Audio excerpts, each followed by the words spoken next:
Welcome back, folks.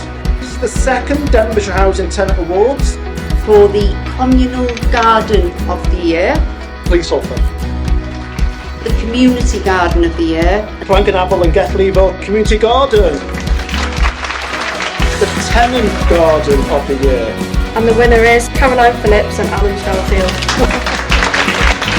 and it's the Community Project of the Year.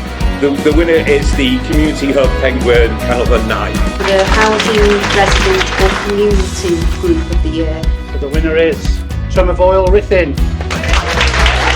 The winner of the Customer Service of the Year award is Owen Evans.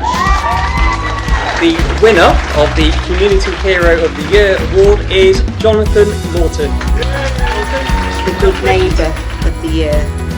Winner Jock Davies. Winner of the Lockdown Hero Award is Deborah. The Young Tenant of the Year award is Michaela Flynn.